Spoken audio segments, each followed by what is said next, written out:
This is so high tech. I couldn't see you. Where are you? I'm here. I see you now. Yes. I'm in London. Very good.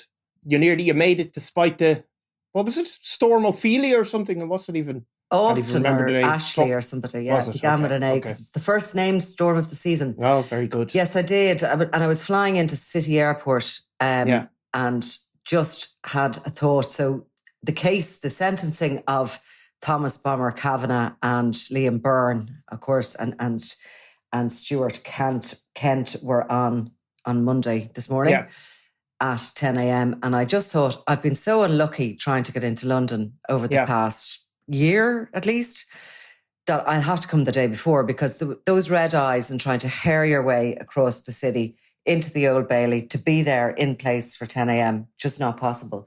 Yeah. And thankfully I took that, because I was at least 2.5, 3 hours delayed. Really? Yeah, I mean, it was chaos, loads of flights cancelled. And I was getting really annoyed. I was like, we were sitting on the runway for ages. Yeah. And I was just like, could we not just, and then we went up and Jesus, the thing went around like, I haven't had a flight like it in a long time. White knuckle ride is all I can say, all the way to City Airport. But anyway, I got here. Yeah. And then the Old Bailey, Niall, which I haven't covered anything in. I've spoken to people who have, and I was expecting this majestic building along the Thames. Yeah. And for some reason I thought it was. Now, it's not that far from the Thames, but it's not so majestic. It's like the older part of the building is closed up. Even the entrances aren't great. There was bloody chaos this morning, So we all needed to have... Sure, you got landed into the middle of it. I did. I got the panic call at 9:45. Like, obviously, you couldn't get in, basically, was it? They probably have quite restrictions. They wanted you... Now, I had obviously arrived with the press pass and my ID, and I'd always carry a passport or driving license for that official ID or whatever. Yeah. And I presumed that was going to be enough. I had asked beforehand, did we need to do anything? No, it's fine. So you get there and you realise you have to actually contact security. Security have to get in touch with the judge. The judge has to okay you to get in to court number 3.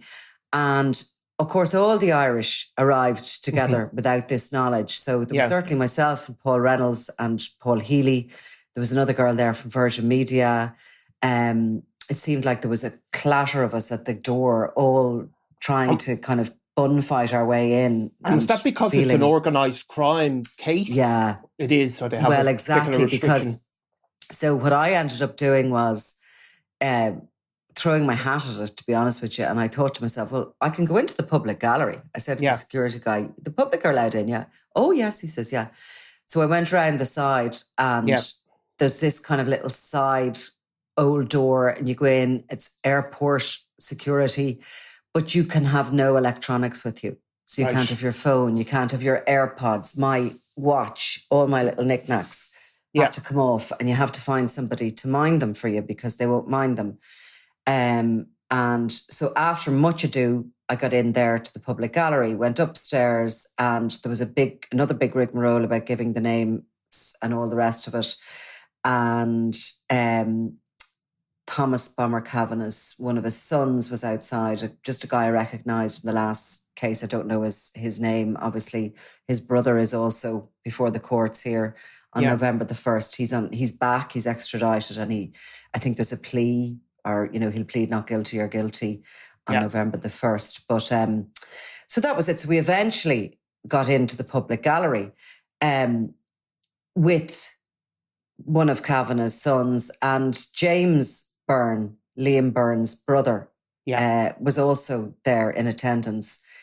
The courtroom is sort of narrow, old-fashioned. Even up in the balcony in the public gallery, you couldn't really get a glimpse of the 3 accused, who were just below us in a sort of a glass cage. Right. And you have all the solicitors. You see, there would have been 3 legal teams there, plus the state, the prosecution, the Queen's Counsel or the King's Counsel, whichever they are now.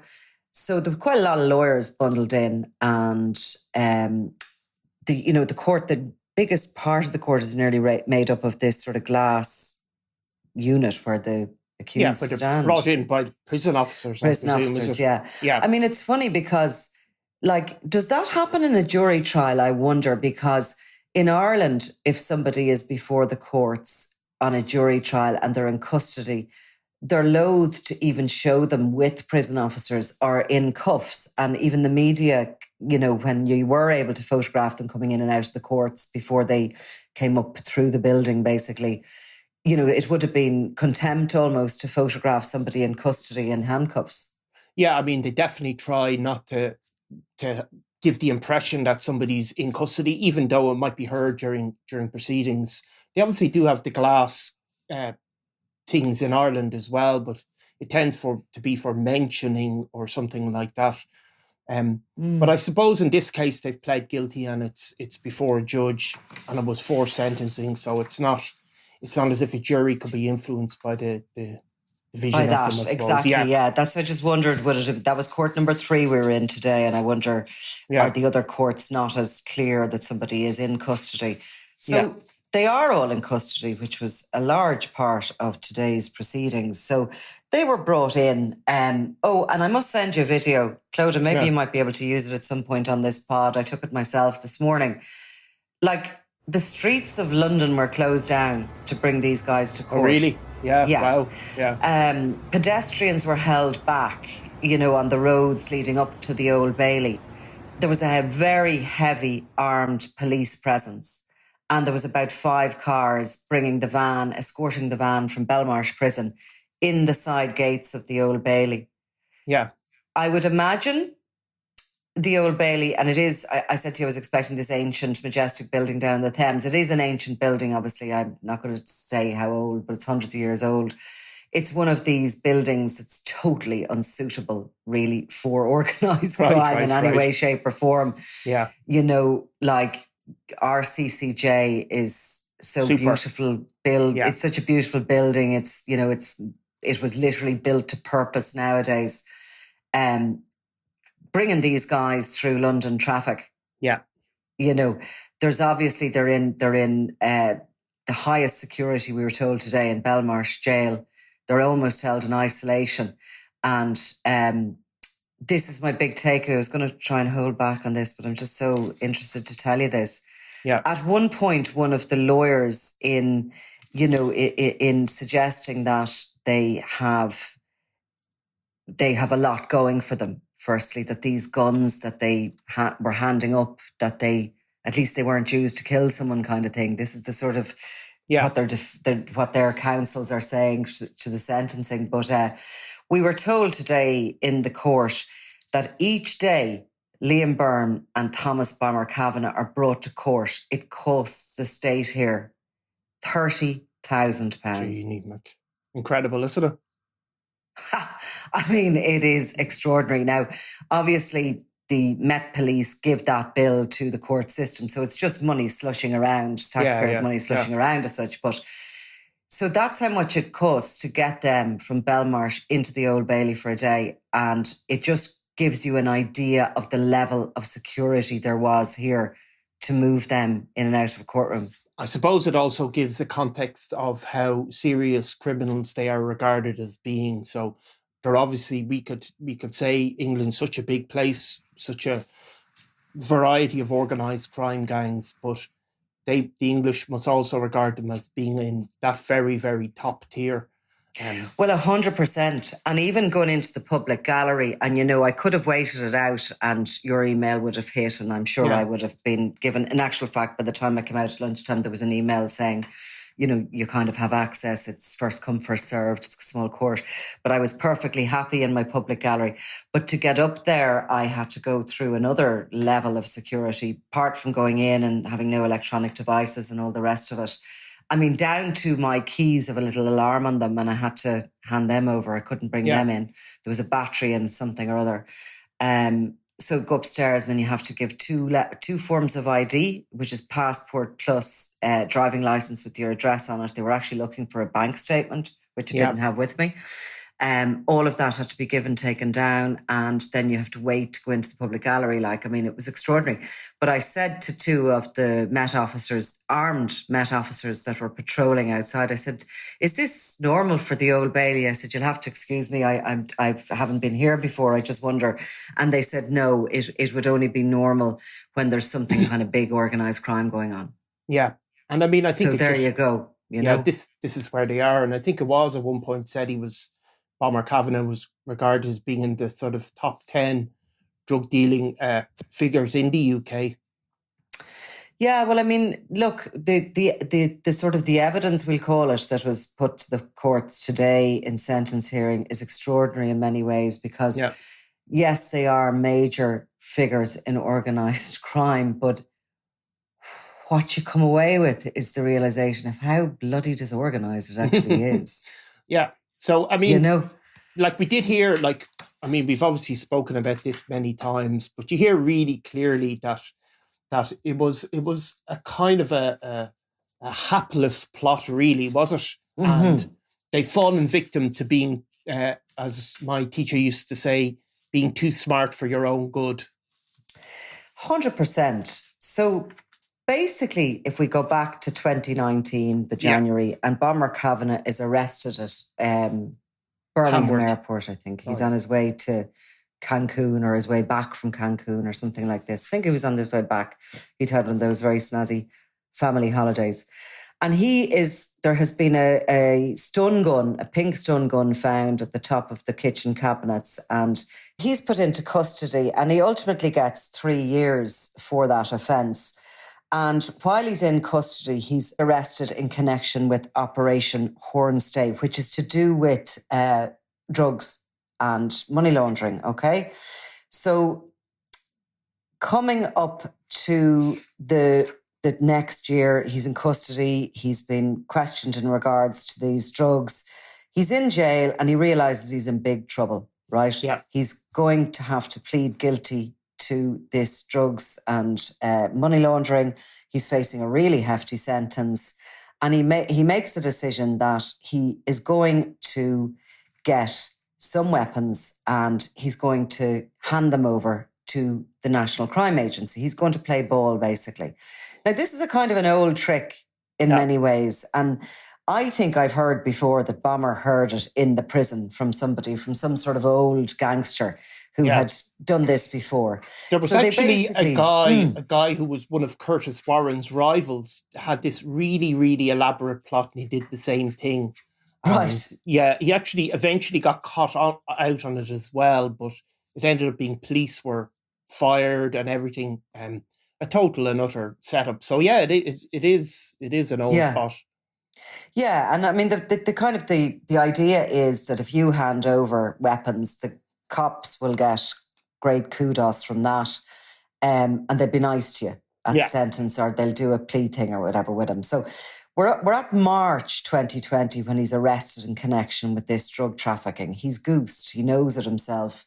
He's in prison and he's just facing a really hefty sentence. Like, he ultimately got 21 years for this. Yeah. Like, this is not a 3-year stun gun conviction and sentence. So it's March 2020. You remember, of course, what happens in April 2020, and that's that the French police go live on the EncroChat network, which is the encrypted phones that we've spoken about a number of times. And they basically are listening in. They're eavesdropping on what the criminals are doing. So by the May of 2020, the cops are listening in to this. They certainly they've captured conversations that are going on EncroChat. Are they something that is causing them concern live? Do they know who is having these conversations? Probably not. But they certainly have captured that. They've captured this and it's kept somewhere, shall we say. It's these conversations. Liam Byrne is involved, and this guy, Kent, who is essentially described as Bomber's sort of, he's like his conduit. He is pally with somebody that Bomber's in prison with. Bomber doesn't have an EncroChat phone himself, but this guy is pally with, passes messages on, and he passes them on behalf of Bomber. So Bomber is talking to somebody in the prison. that goes to somebody and he sends it to Sean Kent. And there's 199 messages or certainly pages of these messages in the file. So there's a huge amount of stuff. They're moving between, handles including Highline, Basil Badger, A Pony.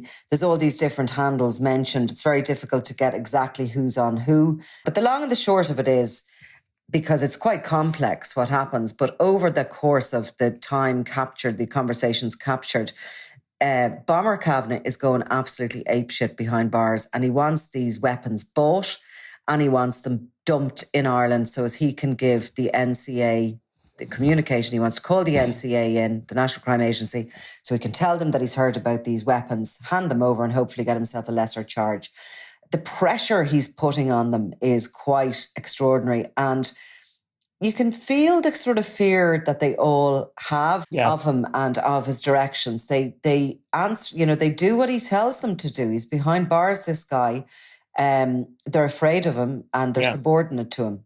They've one plot to buy them off a crew, an Asian crew in Manchester, and they seem to be sold duds or fakes. And then there's some communication that whoever sells them pays back the money. I'd say realises who they were double crossing, There's another guy they go to in Liverpool who they're buying the guns off, and this guy is operating on a push bike. Right. And he arrives on a push bike with two guns in the backpack. Then Liam Byrne is kind of brought in, and he seems to be the serious figure. When he's brought in, they seem to start to get stuff done. And he has contacts in the Netherlands, at the flat, as they call it. He is dealing with one guy called Wiggy and another who's called the Jew. And between them, they're trying to organise at one point 40 weapons, at one point 20 weapons. Money is no object. How much are they? Does it say how much they're paying? Well, at one point, they're talking about they paid $7,500 for the one that there was the fakey, but there's at one point they talk about 85,000. Now, I think that's in relation to 14 weapons. Right. Hard to follow, but I'm nearly sure that is in relation to that amount of weapons. But they do say money's no object. So they're basically they're spending then. Thomas Bomber Kavanagh is spending a couple of $100,000, really, is it? If you to pay off a bit for a sentence. I mean, is a phenomenal. Yeah, and I suppose you're talking about the cash they're talking about is only to buy the Glocks and the submachine guns. You're not talking about transporting them or whoever you have to pay to bury them and all the rest of that. Even though they're on EncroChat, and obviously Kavanagh is too nervous to use it at all, they're still using these slang terms. I mean, they talk about the guns being the big things. They talk about the things that make noise. They call them tools. They say, I want 10 big ones, big yokes. There's yokes here, yokes there, loads of yokes, 10 big yokes, 2 big little yokes. Yes, the flat again is the Netherlands. I mean, we know this, surely, don't we? We do. Big spinner is another word they use, which is for some sort of a revolver. Yeah. So they're having these conversations. It's almost like their language, though. I don't actually think they're trying to. No, I mean, tools is hardly a cleverly disguised name, but it's probably just what they call it. Exactly. Together amongst each other, So this goes on, and then obviously what they sort of explained today in court was that this conversation goes dark because, of course, EncroChat realises that they are being hacked. And they send a message out to all their users. So when they're sort of in the middle of all these conversations and they're still trying to organise this plot, they seem to be getting places. There's no doubt. And all of them know what the boss is doing. Yeah. You can tell that from the conversation. I'm sure it's great to be able to claim now that you were tricked. You didn't realise that Bomber was talking to the NCA or was handing up these weapons. But they definitely know it. They know what's happening. Yeah. They know he's... What do you call it? Do you call it touting? I don't know. I mean, that is one of the big questions. Big questions, isn't it? I mean, it's cooperating with the police, isn't it? Now, he's not put anybody tricking in the police, though, at the same time, isn't he? Like, he is tricking the police as opposed to cooperating them. And nor is he putting anybody intentionally in the frame to take a hit for this plot. Like, so he's not saying. Do you not think so? Because I think he's brought the whole lot of them down with him. He's the only one. Though, is he? And yet again, you see, and like that previous sentence hearing again, because he pleaded guilty to do with the drugs and the money laundering. It was the same thing. He was giving directions to others to use their phones. He was staying at arm's length from it. He thinks he's completely got away with it because he didn't have one of the EncroChat handles because he wasn't using the phones. Yeah. You know, he's a kind of you get an insight into these people through their characters. I thought it was interesting as well that, so their counsels obviously stand up and kind of appeal to the judge to give them a lesser sentence than probably the prosecution wants. And for various reasons, like, you know, there's aggravating and there's mitigating factors. And obviously the Crown is giving the aggravating factors, which in Bomber Kavanagh's case included that he was on bail at the time of the offences. He was actually in custody. All his previous offences, the fact that there's multiple firearms involved in this plot, one of them fully automatic, that he was kind of heading up this organised crime group conspiring at the top of it. And that basically had, you know, there not being the hack, he probably would have got away with it. Yeah. So they're all the aggravating factors for him. And obviously it's similar enough for Liam Byrne, although he's not facing that bigger conspiracy charge, which is the one that's going to give the bigger sentence, right? But in their mitigation, their own lawyers are saying, well, firstly, Kent, that he's already spent 1,000 days in prison, which really, it looks like if the sentencing goes the way observers think it will, he'll walk free, basically. Yeah. Liam Byrne has been 192 days in custody, and his last conviction, we were told by his own counsel, was in 2000 in Ireland for weapons and ammunition. Now, he has told the court that those weapons were imitation firearms, which has never been heard and wasn't heard during that case. Yeah. So the legal system here has tried to contact the Garda Síochána to ask them in relation to that, and they apparently take 20 days to respond. Right. So that was sort of left sit there. I don't know whether that's going to end up kicking on the sentencing or not, but one way or another. Obviously, the fact that he pleaded guilty is one of the mitigating factors that his lawyers discussed. And in doing so, they said that basically Bomber Kavanagh was the one that was making legal arguments, that it didn't make sense for any of them to plead guilty until Bomber had gone through his legal arguments. So I thought that was, it's his brother-in-law. Yeah. He's kind of kicking something to Bomber to blame, isn't he? I don't know. And maybe that's okay with them, but it just felt a little bit, And what did we hear? Did we hear mitigation for Liam? Did we hear? This is for Liam. Sorry, that he's been 192 days in custody already. That he has his last conviction was in 2000. What we also hear about him is that he's a spray painter by trade.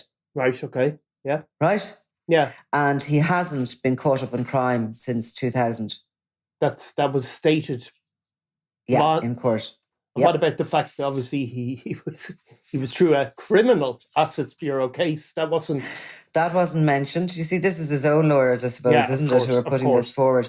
They said he's 17 at the time of the firearms offence in Ireland. He was only a young man, and that should he basically get a lesser sentence. Wait now till I find this in my tiny little notebook, because this was quite interesting. Yeah. Here we go, LB. So they said, his lawyers say this is a category 3B case. Right. Now, I don't know exactly what that means, but I know category 1 is more extreme than category 3, right? Right. So they're sort of saying it's not that serious. And they're saying that basically these firearms were being handed over. So in other words, they've been taken off the streets. Yeah. So a good deed, nearly. It was a good deed. Yeah. It said that Liam Byrne was, he's 17 years old. He was at that time of that conviction for the firearms. he was mixed up with a kind of bad group.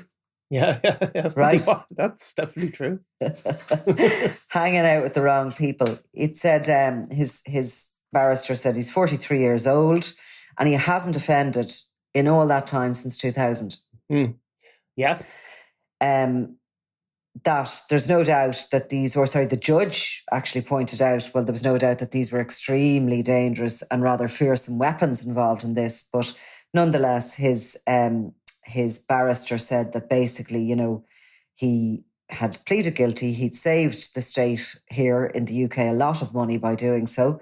And that, you know, he's with his partner, Simone McEnroe, for 27 years. They've 3 children, aged 9, 14, and an adult, 24, who's obviously Lee Byrne.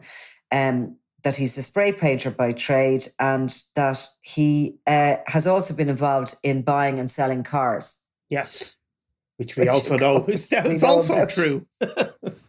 He never wants to find himself in this position again, his barrister said. He's determined if he gets off, basically, and doesn't get a big long sentence, that he's going to go and lead a good and an honest life. You're very good. It's heartwarming. And did the state give any, like, suggest any role that Liam Byrne had? They obviously described Thomas Kavanagh. So Liam Byrne is identifying the weapons in particular in the Netherlands, and he's saying he can get them and he's trying to buy them, basically. Yeah. But there was something, wasn't there? Didn't they want to bring him back here on the same charges as Kavanagh, but the extradition from Spain didn't allow the more serious charge because they didn't have that offence in Spain. Yeah, there was. So he's on a slightly lesser. So it looks like he could be looking at, I would think, now this is my guesstimate, you know what I mean? So like, let's bear in mind, I'm neither a legal expert nor anything else, but I'd say he'd be looking at 5-ish years, and I'd say Kavanagh might be looking at 9. Kavanagh's biggest beg from the judge is run these concurrent. He knows he's going to get a sentence, but he doesn't want it pinned onto the end of the sentence he's already serving, which they went into big, long rigmarole about that. So we got the 21 years in Ipswich Crown Court when I was over, and that was 23, was it? He got that. And he'd at that point got 3 years for the stun gun thing. So he'd done that. But if you take off the third, that's 3 years, a third. Sorry, it's 2 years. Sorry, that's a really easy sum. So, and then he had been another, say, 14 or 18 months in prison awaiting the trial, which he ultimately pleaded guilty on for the drug offences. So he never got that taken off the 21 years he did. So in total, he's kind of done 24 years, or he's serving 24 years. So they're saying this is an enormous sentence. He appealed it, and obviously in the appeal, they read out what the judgment was on that this was a big sentence. Yeah. So they're sort of saying to the judge, all of this criminality should have actually been wrapped into one, and he should have got one sentence, and all this, you know, this shouldn't be a separate trial. This should all be part of the original one in Ipswich. So we know you're going to give him a custodial, but please let it run concurrent, because otherwise he's looking at it. You know, if he got 9 years, for example, if it ran concurrent, it wouldn't make any difference to him, other than it would, you know, not help if he looked for parole earlier or whatever. But if he, and maybe it affects the, you know, what they get off the sentence. Maybe it does. They have different, it is a very different system. So if he gets a 21-year sentence, he might hope to be released after half of that in the UK. But they have 2/3, I think. Is it that long? But they can't even get out on half. But they have far more strict conditions post-release than Ireland do. I mean, Ireland, you know, generally let you go about your business, but in England they can give you these serious crime orders. Is it? Where they license you, and apparently it's hell. It's really worse than tough. Being in jail. I mean, that's so. I mean, the really basic things would be you're not allowed to have a smartphone. You're not allowed to have more than a few £100 in your bank account. Very, very strict conditions that simply don't exist in Ireland. A lot about who you can't be seen with other criminals. You can't be travelling around. You have to stay in a particular location. So they're very strict. So if he has other weapons offences and and as well as the drug offences that he has now. Yeah. That would probably affect how, not just when he is released, but also how he is released. If Liam Byrne, if you take it on face value in terms of he hasn't had any criminal convictions since 2000, if he was in Ireland, a sort of standard offence for a weapons charge like that might be 5 years. It actually can be quite low, surprisingly.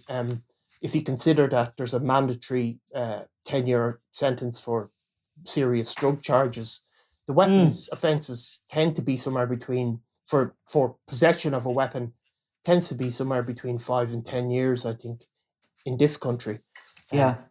So he may face something similar, and of course he's been caught in a kind of a conspiracy charge. So the weapons weren't used, I suppose, to kill anyone in this case. They certainly are making a thing about that.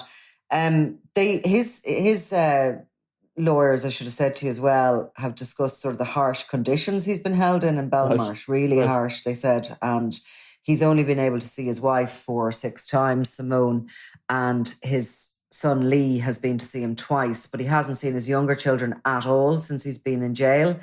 They talked about his father, James Jaws Byrne, dying, and that he was sitting in court during that funeral, during legal arguments, that, he was absolutely distraught and devastated. Same as he was with the death of his cousin Liam Boprow, that he's been locked up and he wasn't able to speak to anybody or, I suppose, be with his family on these occasions. And that was sort of coupled, I suppose, with the idea that he really wants to get out and go straight and he'll never get in trouble again. And he's a family guy. And, in a way, Liam Byrne is all that.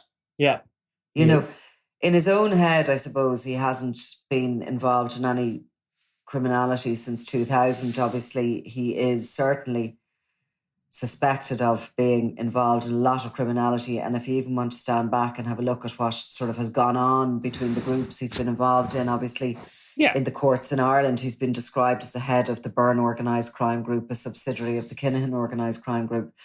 But he is a family man and they have been together that long, and he is a guy that is able to obviously compartmentalise what he does for a living. And actually all the Byrnes were like that, because James Jaws Byrne seems to have been a very family guy as well. And there his brother is, in the public gallery with him. I don't know where James Byrne Jr. lives, but he's just lost his father. His brother and his brother-in-law are, in the dock, but he's there for his brother. Yeah. And,